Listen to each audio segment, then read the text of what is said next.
तो सबसे बढ़िया से हो जाएगा। आइए शुरुआत करते हैं। ठीक, मैं थोड़ी थोड़ी थ्योरी बताते चलूंगा आपको, ताकि आपको फील अच्छी आती रहे और कॉन्सेप्ट आपके रिवाइज होते रहेंगे।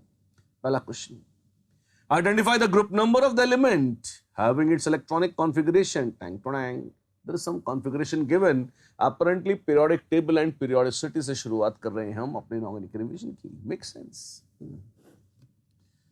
अब आप ये देखें, पीरियोडिक टेबल में इलेक्ट्रॉनिक कॉन्फ़िगरेशन के हिसाब से एटम होता है। पुराना सब कचरा है। जो वैलेंस शेल कॉन्फ़िगरेशन है उसको देखिए, 4s2 3d5। पेनल्टी, अगर डी सब शेल है तो उसको भी देख लेते हैं, फुल्ली फिल्ड नहीं है तो ये यहां तक का तो ये खत्म हो गया तो आर्गन है, कोई मतलब नहीं है। इसके बाद 4s2 3d5, वाओ, ये कौन सा है? This seems to be very much group 7। क्यों? 5 + 2 = 7, तो खानदान की संख्या 7 है, मैंगनीज है ये, राइट। दिस इज कैसे कैसे कैसे कर लेते हो? बहुत ही आसान है। ग्रुप नंबर आप सिंपली, अगर एस ब्लॉक का है तो S1 है तो फर्स्ट ग्रुप, S2 है तो सेकंड ग्रुप। अगर डी सबशेल अधूरा है तो वो डी ब्लॉक का है।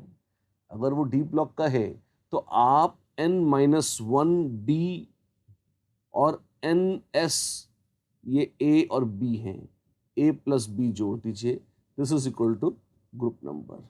डी ब्लॉक वालों का तो ग्रुप नंबर ऐसे आ जाएगा। अगर इसी की बजाय NS2 NPX कुछ है, अब क्या होगा? अब ये P ब्लॉक का है। P ब्लॉक के लिए बड़ा आसान है, ग्रुप नंबर क्या होगा? 2, तो शुरू के हो गए। P तो 2 प्लस ऊपर से 10 जोड़ दीजिए, बीच में डी ब्लॉक के 10 आ जाएंगे, है ना, और प्लस ये X उसको जोड़ दीजिए, this is equal to group number.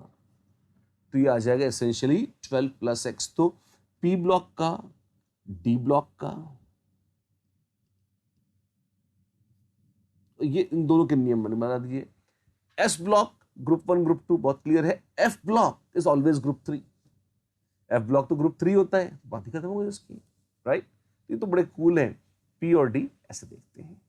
Correct, correct. Second question, in the modern periodic table the element with atomic number Z बराबर 118 will be 118। 1 इनके लिए क्या सिंबल्स होते हैं, है ना?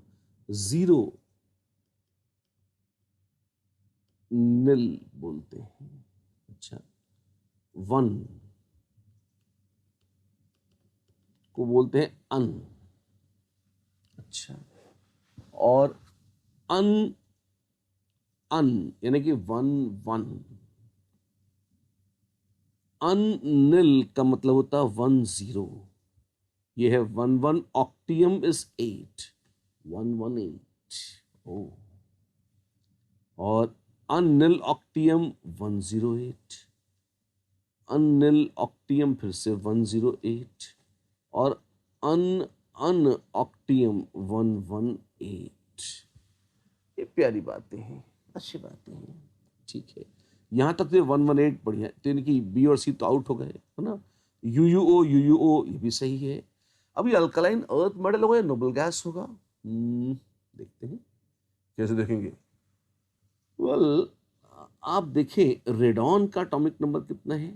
रेडॉन इज 86 जी, और 86 में 32 जोड़ के देखें, ओ माय गॉड, ये तो 118 आता है। 32 क्या है? SPTF के सारे इलेक्ट्रॉन्स जोड़ लो, 32 आते हैं। तो अगर एक ग्रुप नीचे आ जाएंगे, सॉरी एक पीरियड नीचे आ जाएंगे रेडॉन से, तो उसके जस्ट नीचे आएगा 118। तो ये क्या होनी चाहिए भाई? ये नोबल गैस होनी चाहिए। तो बस ये नोबल गैस है। D is the answer, yes, D is the answer.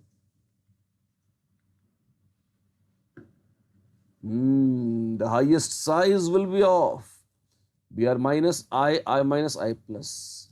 इन तीनों को देखिए, आयोडीन थी, अगर प्लस कर दिया, इलेक्ट्रॉन छीन लिया तो छोटी हो गई, इलेक्ट्रॉन डाल दिया तो बड़ी हो गई। I प्लस, I और I माइनस में बड़ा है I माइनस, और I माइनस क्या Br माइनस से बड़ा है? जी हाँ। सबसे बड़ा है कौन? I minus. The correct order of decreasing ionic radii amongst the following isoelectronic species is, isoelectronic क्या होते हैं? जिनमें total number of electron same हो वो आइसोइलेक्ट्रॉनिक होते हैं। अच्छा, तो अगर नंबर ऑफ इलेक्ट्रॉन सेम है तो साइज कैसे देखेंगे? इलेक्ट्रॉन होना ही काफी नहीं है, न्यूक्लियस कितना घसीट रहा है उन्हें उसको भी देखेंगे। अगर न्यूक्लियस पे चार्ज ज्यादा है, वो उन्हें ज्यादा घसीटेगा तो इलेक्ट्रॉन क्लाउड अंदर आ जाएगा, सिकुड़ जाएगा, छोटा हो जाएगा। तो ग्रेटर न्यूक्लियर चार्ज,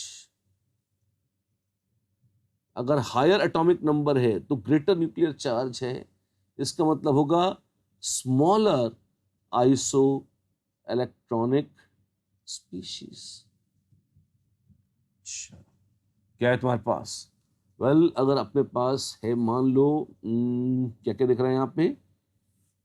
आपके पास है सल्फाइड, इवन यहां मेंशन्ड नहीं है पर अगर तमन्नाएं हो किसी की तो ये भी ले सकता है। Silicide, phosphide, sulphide, chloride, argon, potassium, calcium, scandium, titanium, पूरा खानदान ले ले उठा के बेटा तू तो। इन सब में कितने इलेक्ट्रॉन हैं? इन सब में 18 इलेक्ट्रॉन है। टोटल कुल जमा 18 इलेक्ट्रॉन है। लेकिन एटॉमिक नंबर आप देखिए, न्यूक्लियस में प्रोटॉन्स की संख्या कितनी है? लगातार यहां लिखता जा रहा हूं, आप देखते जाइए। 14, 15, 16, 17, 18, 19, 20, 21, 22 बढ़ती चली जा रही है। और जैसे जैसे न्यूक्लियस में बढ़ते जा रहे हैं प्रोटॉन, वैसे वैसे इलेक्ट्रॉनों को घसीट के अपने करीब ले आएंगे और आकार घटता चला जाएगा। वाह! तो सबसे चिल्लर इसमें तो बहुत कम चीजें हैं, इसमें तो खाली कैल्शियम, पोटेशियम, सल्फाइड और क्लोराइड, 4 आइटम है। तो सबसे बड़ा कौन है? सल्फाइड। सबसे बड़ा है सल्फाइड। लो, यही बात हो गई। और कुछ देखना ही नहीं है जी। और मैंने पूरा कंसेप्ट बोल दिया है बड़े भव्य एग्जाम्पल के साथ। देखिए आप, right. The lanthanoid contraction is responsible for the fact that A, zirconium and yttrium have about same radius. कैसा है? लैंथेनाइड कॉन्ट्रैक्शन zirconium और yttrium से क्या संबंध है उसका? जरा एक क्षण के लिए पीरियोडिक टेबल तो इतना, स्कैंडियम, yttrium और लैंथेनम होता है। ठीक है, आगे चलिए। टाइटेनियम, जिरकॉनियम और हैफनियम, इस तरह से चलती है गाड़ी। तो जिरकॉनियम और यट्रियम की सेम रेडियस का लैंथेनाइड कॉन्ट्रैक्शन से कोई लेना नहीं, क्योंकि लैंथेनाइड कॉन्ट्रैक्शन तो लैंथेनम के बाद आना था ना। ये तो पहले ही आ गए, सलट गए, तो they have no relation. Zirconium and niobium have similar oxidation state. Similar oxidation state is again a very different notion. Niobium तो इधर है, और ऑक्सीडेशन स्टेट सिमिलर कैसे हो जाएगी? टाइटेनियम या जिरकॉनियम या हैफनियम के पास 4 वैलेंस इलेक्ट्रॉन होंगे टोटल, नायोबियम के पास 5 होंगे। तो कोई सेंस नहीं है ना कि इन सब का बराबर होने के, ये भी नॉनसेंस आइडिया है। Zirconium and hafnium have about the same radius. ये हो सकता है। क्यों? जिरकॉनियम यट्रियम से बड़ा था लैंथेनम, लेकिन लैंथेनम, क्योंकि जिरकॉनियम और लैंथेनम के बीच में कितने, आपके पास अगर देखें एटॉमिक नंबर कितना बढ़ता है, जिरकॉनियम से लैंथेनम तक आप आते, सॉरी क्षमा चाहता हूं, जिरकॉनियम नहीं, यट्रियम से लैंथेनम तक आप आते हैं। यट्रियम से लैंथेनम तक आप आते हैं तो एटॉमिक नंबर मात्र बढ़ता है 18। लेकिन जब आप जिरकॉनियम से हैफनियम में आते हैं तो एटॉमिक नंबर एकदम से 18 के स्थान पर जंप मार के बढ़ जाता है 32। क्यों? क्योंकि बीच में यहां पे सीरियम से ल्यूटिटियम तक यहां पे 14 एक्स्ट्रा एलिमेंट्स और ऐड हो जाते हैं। तो यहां पर जहां पे एटॉमिक नंबर का डिफरेंस 18 का था, यहां पे एटॉमिक नंबर का डिफरेंस 32 का हो जाता है। तो जिरकॉनियम से, सॉरी, अगर आप यट्रियम से देखेंगे तो बड़ा है लैंथेनम, क्योंकि एक शेल ऐड हो गया है। जिरकॉनियम से हैफनियम में एक शेल ही ऐड तो हुआ है, वैसे ही एक शेल ऐड हुआ है, पर एक बहुत बड़ी प्रॉब्लम भी है। क्या प्रॉब्लम है? एक ही शेल तो ऐड हुआ है मेरे भाई, और उस शेल के ऐड होने के बाद एक दूसरी समस्या भी आ रही है। क्या आ रही है? कि 32 प्रोटॉन्स न्यूक्लियस में ऐड हो गए, और उसमें जो एक्स्ट्रा 14 इलेक्ट्रॉन्स जो एफ सब शेल में ऐड हुए हैं, वो मतलब प्रोटॉन तो अट्रैक्ट कर रहे हैं न्यूक्लियस वाले, पर एफ सब शेल वाले इलेक्ट्रॉन्स की स्क्रीनिंग तो बहुत ही खराब है, वो उसको अपोज नहीं कर पा रहे, तो खिंचकर अंदर चले जाएंगे इलेक्ट्रॉन, न्यूक्लियस उन्हें खींच लेगा अपने आकर्षण से अंदर, साइज कम हो जाएगा। And that is attributed to lanthanide contraction. Yes, lanthanides मतलब लैंथेनम के बाद आने वाले, अर्थात सीरियम से ल्यूटिटियम, ये कहलाते हैं लैंथेनॉइड्स। तो लैंथेनॉइड्स में अक्रॉस द पीरियड जैसे जैसे आप चलेंगे सीरियम से ल्यूटिटियम, लगातार रेडियस कम होती जाती है, एटॉमिक रेडियस, आयनिक रेडियस। क्यों? क्योंकि न्यूक्लियस पे चार्ज बढ़ता जा रहा है, और उसका परिणाम ये होता है कि हैफनियम तक आते आते हाँफ जाते हैं, और हैफनियम लगभग बराबर, इनफैक्ट जरा सा छोटा ही हो जाता है किससे? जिरकॉनियम से। So they have nearly about same radius, yes, and that is owing to lanthanide contraction, yes. Deepak pass. C is the answer. Indeed, it is the answer. And please remember, lanthanoid contraction is all about size and radius and not about oxidation states. अगला सवाल, which of the following is the correct order of first ionization energy? D block में ionization energy का trend पता है आपको क्या है? D block में, हाँ, क्योंकि यहां पे तो डी ब्लॉक आ गया है। पता है क्या? अगर इसमें देखेंगे आप, कॉपर, सिल्वर और गोल्ड में थर्ड ट्रांजिशन सीरीज सबसे ज्यादा होती है, फिर फर्स्ट ट्रांजिशन सीरीज, फिर सेकेंड ट्रांजिशन सीरीज। एक विचित्र सा ऑर्डर आता है ऐसा। ये तो ऑर्डर आता है डी ब्लॉक में, फर्स्ट बीच में है, फर्स्ट से सेकंड बढ़ा साइज बढ़ा तो आयनाइजेशन एनर्जी कम हुई जैसे कि होनी चाहिए थी, और जब थर्ड पे आते हैं तो लैंथेनॉइड कॉन्ट्रैक्शन के चलते साइज तो सेम रहता है, पर न्यूक्लियस में प्रोटॉन्स बहुत बढ़ जाते हैं, तो आयनाइजेशन एनर्जी बढ़ जाती है, और इनफैक्ट वो इतनी बढ़ती है कि वो सबसे ज्यादा हो जाती है। तो ये जंप मार के यहां आ जाता है, ये आपको थोड़ा सा अंदाजा होना चाहिए। तो सही ऑप्शन क्या है? क्या ए सही ऑप्शन है? ना। और क्या बी सही ऑप्शन है? ना।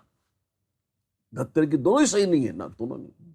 तो सी और डी में से वो भी चेक कर लेते हैं, वो पी ब्लॉक का मामला है। क्या है? ये तो आइसोइलेक्ट्रॉनिक स्पीशीज या उससे मिलते जुलते आइटम लग रहे हैं, थोड़े अलग भी सही, बट देखिए क्या है आपके पास है Na+, NeO, Na+, एक मिनट, Na+ और नियॉन में अगर आप देखें तो एटॉमिक नंबर 10 और 11 आइसो इलेक्ट्रॉनिक है, और जिसके न्यूक्लियस में प्रोटॉन ज्यादा हैं उसकी आयनाइजेशन एनर्जी ज्यादा होगी। तो ठीक है, सोडियम ज्यादा होगा नियॉन से, ये तो पक्का है, ये तो ठीक है। सोडियम कम होगा नियॉन से, नहीं, ये तो गलत बात हो गई। आंसर तो सी आई गया है। फिर भी आपके खुशी के लिए एक बार और देख लेते हैं। इसके अलावा O और Na को हम कंपेयर कर सकते हैं। कैसे? आप अगर एक बार देखिए कि लिथियम से भी कम है आयनाइजेशन एनर्जी सोडियम की, और ठीक है, तो lithium, beryllium, boron, carbon, nitrogen, oxygen, fluorine और नियॉन। नियॉन तो पागलों की तरह ऊपर निकल जाती है, जानते हैं। तो नियॉन काफी ज्यादा है, उससे कम है ऑक्सीजन, और निश्चित रूप से उससे कम ही है लिथियम, और लिथियम से भी कम होता है सोडियम, डाउन द ग्रुप कम हो जाता है ना। तो सबसे कम है सोडियम, उससे ज्यादा ऑक्सीजन, उससे ज्यादा नियॉन, और सबसे ज्यादा Na+। काफी 3-4 कॉन्सेप्ट मिक्स करके ये बनाया है, अच्छा है। देखने लायक है। देखिए, half and not atoms of X gas are converted into X plus gas by absorbing even energy। अच्छी बात है। तो आपके पास है X गैस से बन रही है X प्लस गैस, आप एनर्जी इवन एब्सॉर्ब कर रहे हैं, और ये है N0/2 एटम्स के लिए, ये गिवन है। फिर ऐसे ही X गैस को हम कन्वर्ट कर रहे हैं इलेक्ट्रॉन देकर X माइनस गैस में, और उसमें एनर्जी E2 रिलीज हो रही है, लेकिन ये 2N0 एटम्स के लिए है। ठीक है।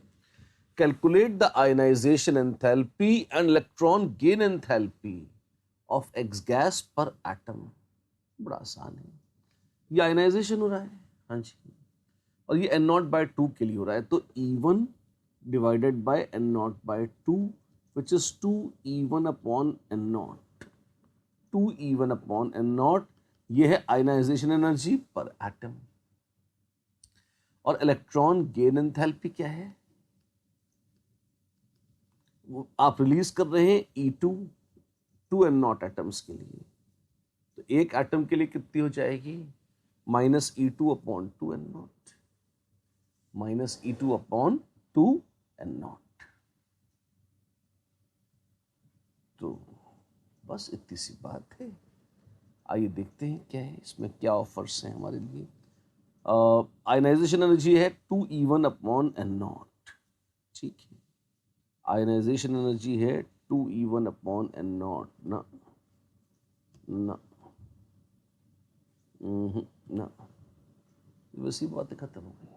और इलेक्ट्रॉन एफिनिटी कितनी, E2 upon 2N0। अब यहाँ माइनस का साइन खा लिया है, वैसे electron gain enthalpy delta H होती है, माइनस लगाना चाहिए, ऐसे लगाया आएगा, then A will be the answer, क्योंकि बाकी वैसे भी बी सी डी रिजेक्ट हो गई है, हारे कोरे नाम यही आएगा, and that is the case. Releasing E2 बोला है, तो E2 एक पॉजिटिव नंबर होगा, ये माइनस लगाना आवश्यक, this should be the answer, right right. The concept of electronegativity is not applicable to an element having which of the following outer shell configurations? Electronegativity किसके लिए यूज नहीं कर सकते, नोबल गैसेस के लिए, कोई मतलब नहीं रह जाता है, हिसाब नहीं बैठता। D is the answer. Ionisation potential, वैसे आयनाइजेशन पोटेंशियल या आयनाइजेशन एनर्जी की डेफिनेशन क्या है, it is the minimum energy required to remove the most loosely bound electron from an isolated gaseous atom. From an isolated gaseous atom to form an isolated gaseous ion also in its ground state. ये होती है ionization energy. Electron affinity क्या है? It is the energy released. It is the energy released when an isolated gaseous atom in its ground state accepts an electron to form an isolated gaseous ion also in its ground state. ऐसा है भैया, ठीक है। The electronegativity of fluorine on Mulliken and Pauling scale is X and Y respectively, then गंदगी is,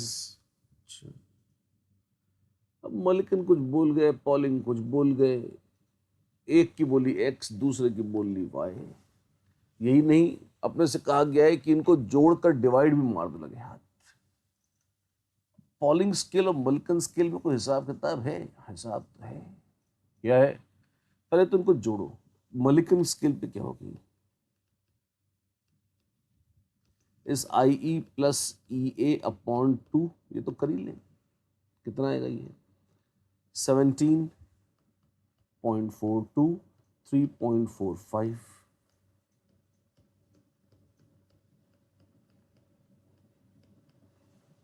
तो आएगा 10.435। ठीक है, ये तो हो गई मलिकन स्केल पर इलेक्ट्रोनेगेटिविटी। पॉलिंग महाराज का क्या हिसाब आएगा, वैसे अगर आप गौर करें तो पॉलिंग और मलिकन में एक बहुत ही फिक्स ही रिलेशनशिप है। क्या रिलेशनशिप है, आइए देखते हैं। मलिकन स्केल पर इलेक्ट्रोनेगेटिविटी है X, और पॉलिंग स्केल पर है y, तो y इज x अपॉन 2.8। जो भी मलिकन की वैल्यू है उसको 2.8 से डिवाइड कर दो तो पॉलिंग आ जाती है। ठीक है, तो x प्लस वाई कितना हो जाएगा? x प्लस वाई इज, अगर आप देखें तो वैसे ही कितना है, अपने पास मलिकन स्केल x के रूप में उपलब्ध है। ठीक है, चीजें x के ही टर्म्स में कन्वर्ट कर लो, तो ये क्या आ जाएगा? तो y है x अपॉन 2.8, तो x plus Y is x plus x upon 2.8, which is 3.8 upon 2.8x। ठीक है, 38/28, वेरी अगली। तो x प्लस वाई अपॉन 1.011, गंदगी। How much is that? That is 38/28. That goes, well, 19/14. Pretty cheap, I would say. X is how much? That is 10.435 upon 1.011. 1.011 को तो funny मान लो, बहुत ज़्यादा सेंटीवाड़े में नहीं पड़ो, है ना। ये कितना हो जाएगा लगभग, आप देखें, बहुत शुभ न सही, पर 19/14 इज, अगर 14 को मैं कर दूं 15, तो 19 को 20 से थोड़ा ज़्यादा करना पड़ेगा, बट चलो ठीक है। दिस इज रफली 4/3, थोड़ा ज़्यादा होगा। अब 4/3 से you have to multiply this. 4/3 is 1.33 into 10.45 या 44, 1.33 into 10.44, well, not most exciting of all observations, into 4, 17 by 3, 3 ones are 3, 11, well, 3 3s are 9, 10, 11, 13.92 आ जाएगा।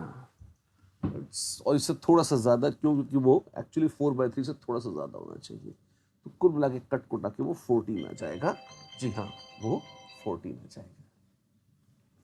तो कुल मिला के वो 14 आ जाएगा। जी हाँ, 14 आ जाएगा, right. And this gets us to the next question that says, arrange cesium, rubidium, sodium, potassium and lithium fluoride in the decreasing order of lattice energy. Lattice energy किस बात पर डिपेंड करती है? ऑफ कोर्स वो depend करती है charge पर और साइज पर। चार्ज ज्यादा होगा तो लैटिस एनर्जी ज्यादा होगी, साइज कम होगा, करीब होंगे आयंस, तो भी लैटिस एनर्जी ज्यादा होगी। तो सबसे ज्यादा लैटिस एनर्जी होगी कि लिथियम फ्लोराइड की, लगता तो है लिथियम, उससे कम सोडियम, फिर पोटेशियम, फिर रुबिडियम, फिर caesium. This should be the correct order of lattice energy. Lattice energy is directly proportional to charge Q1, Q2, inversely proportional to radius of cation plus radius of anion, which is the distance between cation and anion. Fluoride सब में common है, तो cation का size जैसे से बढ़ जाएगा, lattice energy वैसे वैसे कम हो जाएगी। Done? Done. Predict the correct order of mobility of beryllium, magnesium, strontium, calcium ions in aqueous medium. Actually, there is nothing to predict. ये एक सूचना है जो आपको याद होनी चाहिए। Hydrated ionic radius decreases down the group in S block. S block में नीचे जाने पर हाइड्रेटेड आयनिक रेडियस बढ़ जाती है, तो मोबिलिटी बढ़ जाती है। तो सबसे धीमा चलेगा सरप्राइजिंगली बेरिलियम, अच्छा, और सबसे तेज चलेगा स्ट्रोंशियम, इन चारों में से। तो सबसे धीमा है बेरिलियम, सबसे धीमा है बेरिलियम, बिल्कुल सबसे धीमा है बेरिलियम, फिर मैग्नीशियम, फिर कैल्शियम, फिर स्ट्रोंशियम। ऑपोजिट ऑर्डर है, जी हां, ऐसा ही है। In which of the following compounds does the central atom violate octet rule? Chemical bonding के क्षेत्र में प्रवेश कर रहे हैं, अष्टक नियम का पालन कौन नहीं कर रहा? वेल, आपके पास हैं NH3 SeF2 BF3 and AsF3। मनोरंजक है, स्ट्रक्चर बना के दिखा देते हैं पर आपको। NH3 SeF2 selenium is like oxygen family ना, O स्टाइल से टीपो, राइट। तो उसमें सेलेनियम दो वैलेंसी हो सकती है, BF3।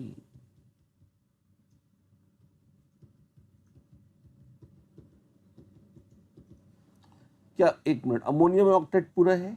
क्या SeF2 में ऑक्टेट पूरा है? हाँ है। क्या AsF3 में ऑक्टेट पूरा है? गौर से देखिए, हाँ है। क्या BF3 में पूरा है? नहीं, नहीं है। BF3 में ऑक्टेट पूरा नहीं है। सीधा answer yes, C is the correct answer. If the internuclear axis of a diatomic molecule is Z, orbitals px of one atom and py of the other overlap with each other to form which of the following bonds? आपके पास एक diatomic molecule है और उसके inter nuclear axis है Z। कोई बड़ी बात नहीं है, यानी कि ये जो एक्सिस है इसको आप Z एक्सिस मानेंगे, ठीक है। मान लीजिए ये X है और क्या बोला है, Px ऑफ वन एटम, ये है Px, और Py ऑफ अनदर एटम, तो ये बाहर निकलती हुई इस तरीके से, है ना, ऐसी। इसकी भी परपेंडिकुलर ये आएंगी ऐसी, दे ओवरलैप, और ये इस रास्ते आ रही हैं। अगर ऐसे आएंगी तो क्या होगा, एक Px तो ऐसी ही है, Py ऐसी आ जाएगी। वाह, वो बॉन्ड बनाएंगी, वो कुछ नहीं करेंगी, बॉन्ड कैसे बना लेंगी, nonsense, no bond will be formed. Px हमेशा Px के साथ ही बॉन्ड बनाता है। अगर x एक्सिस के लॉन्ग आए तो सिग्मा, y या z के लॉन्ग आए तो पाई। ऐसे ही Py सिर्फ Py के साथ बॉन्ड बनाएगा, Pz सिर्फ Pz के साथ बॉन्ड बनाएगा। एक Px दूसरे के Py के साथ कोई बॉन्ड ही नहीं बनाता। No bond will be form, yes, no bond will be form, it is not a bond. Correct, correct. Which of the following is most stable structure of nitrous oxide? N2O का सबसे stable structure कौन सा है? आइए देखते हैं। इनमें nitrogen पर है माइनस चार्ज, और वैसे इसमें अगर आप देखें तो ऑक्सीजन पर है माइनस चार्ज। N पे प्लस तो दोनों में ही है, -2 तो कूड़ा है, बहुत ही गंदा है। तो A और C थोड़े अच्छे हैं, उनमें भी C ज्यादा अच्छा है। क्यों? मोर इलेक्ट्रोनेगेटिव ऑक्सीजन माइनस रखे हैं, ये बेहतर है, बजाय इसके कि less electronegative nitrogen negative charge रखे।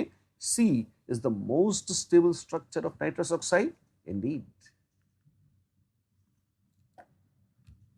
Choose the wrong statement according to valence bond theory. A sigma bond is stronger than a pi bond. Such a true. P orbitals always have only sideways overlapping. नहीं, P orbitals can form pi bonds fine, but they can also form sigma bonds, like PP sigma overlap होती है. This is false. S orbital never forms pi bond. Yes. And there can only be one sigma bond between two atoms. Yes. झूठ एक ही है, कौन सा? B. तो क्या वो आंसर है? जी हाँ, वो आंसर है। बॉन्डिंग तो आप देखिए पानी की तरह फटाफट हो जाती है, बहुत प्यारा चैप्टर है, बड़ा खूबसूरत। इसी बात पे आइए देखते हैं अगला सवाल। A pi bond is form, okay, by an overlap of, S orbitals कभी पाई बॉन्ड नहीं बना सकती, तो एस एस एस पी तो काट ही डालो, गलत है सब। PP orbitals in end to end manner, ये एंड टू एंड मैनर तो ये है, इसमें तो सिग्मा बन जाता है। P और P orbitals in sideways overlap. Yes. Is D the answer? Indeed, D is the answer. Oh wow! हमारे पास है बहुत ही भव्य भव्याति भव्य SO2Cl2, सल्फ्यूराइल क्लोराइड नाम है इसका।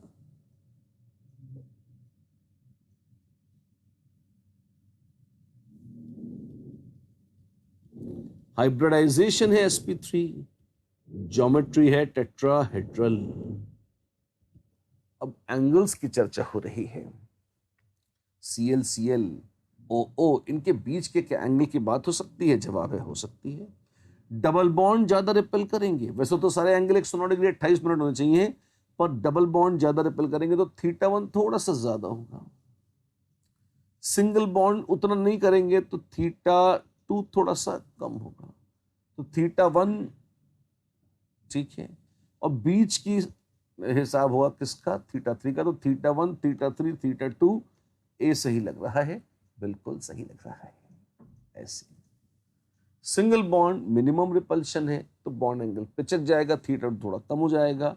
डबल बॉन्ड रिपल्शन ज्यादा है तो बड़ा हो जाएगा, θ1 थोड़ा बड़ा है। और एक डबल एक सिंगल, θ3 थोड़ा बीच में आएगा तो बीच में आ जाएगा। Is the answer, Indeed is the answer. अच्छा क्वेश्चन है, नोट कर लो। अच्छा, डिक्रीजिंग ऑर्डर बताओ बॉन्ड एंगल का। अच्छा, बॉन्ड एंगल कंपेयर कैसे करते हैं याद रखना। सबसे पहले हाइब्रिडाइजेशन कंपेयर करो। अच्छा, ये क्या है? अमोनिया sp3, मीथेन sp3, पानी sp3 और एसिटिलीन spa। ओके, तो सबसे तगड़ा तो 180 डिग्री का एंगल है sp वाले एसिटिलीन। तो सबसे मस्त बॉन्ड एंगल किसका होगा? sp का। डिक्रीजिंग है तो सबसे ज्यादा sp है, सबसे ज्यादा है ये। आगे नहीं भी देखोगे तो इसी आंसर आ गया बी। और देखना चाहो तो कोई मुश्किल काम नहीं है, बचे कुछ सारे sp3 हैं। मीथेन पे कोई लोन पेयर नहीं है, अमोनिया में नाइट्रोजन पर एक लोन पेयर है, पानी में ऑक्सीजन पर 2 लोन पेयर है। जैसे जैसे लोन पेयर बढ़ते जाएंगे रिपल्शन बढ़ेगा, बॉन्ड एंगल को थोड़ा सा पिचका देगा, हल्के हल्के बॉन्ड एंगल कम हो जाएंगे अमोनिया और पानी के। इसलिए बी वेरीफाइड है, बी ही सही है।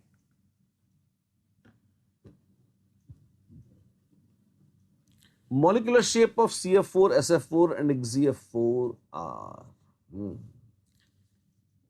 molecular shapes ting tang ting are the same with 2 0 and 1 lone pair of electrons respectively। ऐसा है क्या? 2 0 and 1 lone pair of electrons। well, lone pair तो बहुत सारे हैं, शायद सेंट्रल एटम की बात हो रही है, क्योंकि फ्लोरीन पर तो सब में 3-3 लोन पेयर हैं, उनकी तो कोई गिनती नहीं कर रहा। ये है CF4, ये है SF4 और ये है XZF4। 0 1 and 2 लोन पेयर्स ऐसे गिनने चाहिए।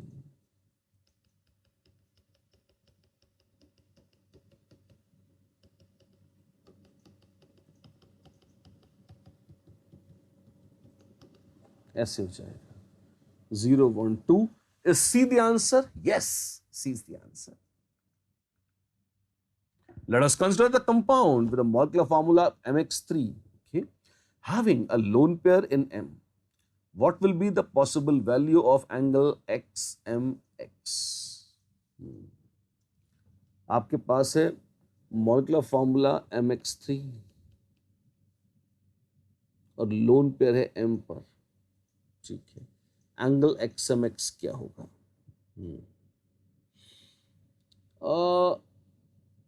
कुछ एग्जाम्पल याद आता है इसका? बहुत सारे आ सकते हैं ऐसे तो, लेकिन फिर भी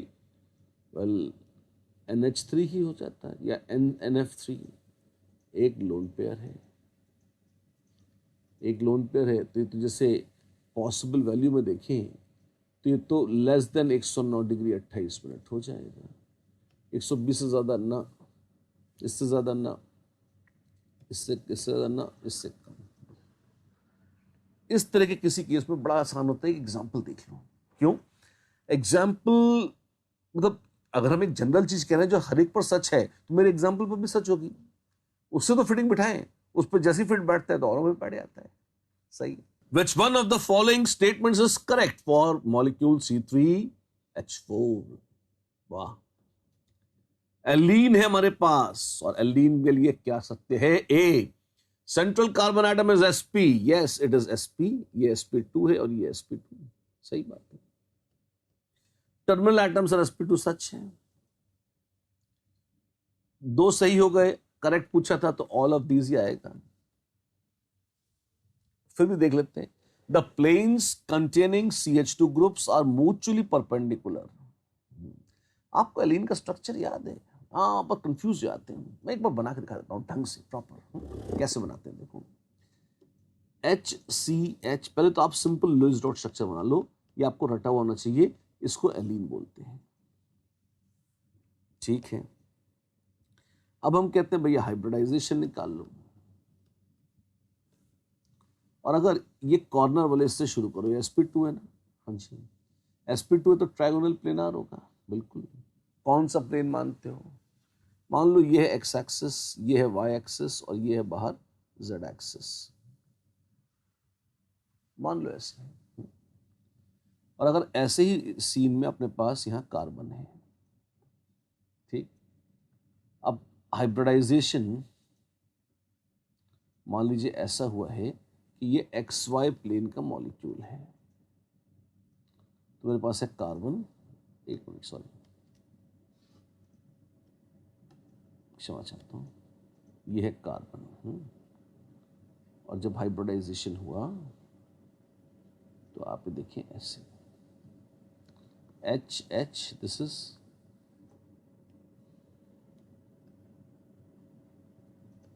एक्स वाई प्लेन।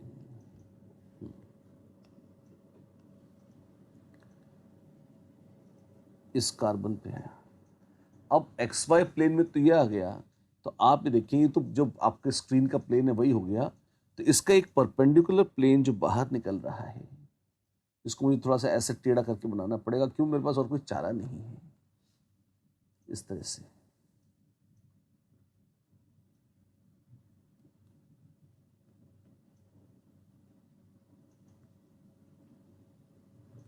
किया जाएगा। सी, फिर उसमें भी सी आ जाएगी।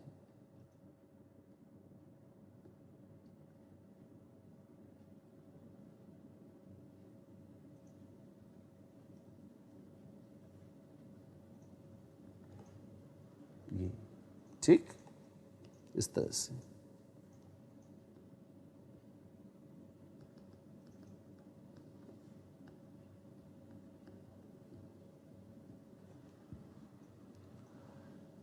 ये एक्स वाई था तो ये पी जेड हो जाएगी, और ये भी पी जेड हो जाएगी।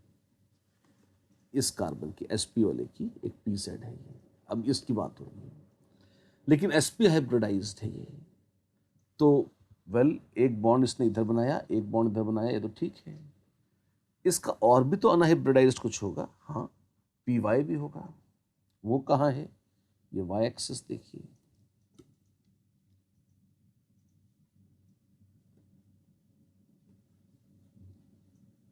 ये थोड़ा सुंदर नहीं बना, इसको थोड़ा सा ढंग से बना देता हूँ। पहले वाई, ये आ जाएगा आपका पी वाई।